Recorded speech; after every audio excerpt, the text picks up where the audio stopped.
ভারতের ক্রিকেট বোর্ডকে সাবেক ক্রিকেটার সৌরভ গাঙ্গুলির প্রশ্ন, একজন মুস্তাফিজুর রহমানকে যদি নিরাপত্তা না দিতে পারে তাহলে 15 জন বাংলাদেশিকে কিভাবে নিরাপত্তা দিবে টি-20 বিশ্বকাপে।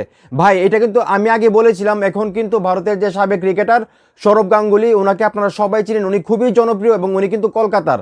উনি কিন্তু এখন প্রশ্ন তুলতেছেন ভারতের ক্রিকেট বোর্ডের কাছে যে মুস্তাফিজুর রহমানের মতো একজন খেলোয়াড়কে যারা নিরাপত্তা দিতে পারে না, তারা টি-20 বিশ্বকাপে কিভাবে 15 জন খেলোয়াড়কে নিরাপত্তা দেবে।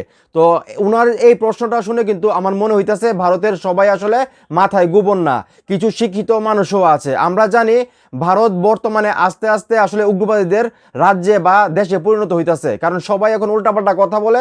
উগ্রবাদীদের বয়ে মুস্তাফিজকে আইপিএল থেকে বাদ দেওয়া হয়েছে, সেটা আমরা সবাই জানি। এবং যেখানে সৌরভ গাঙ্গুলি, উনি কিন্তু শিক্ষিত মানুষের মতো কথা বলছে।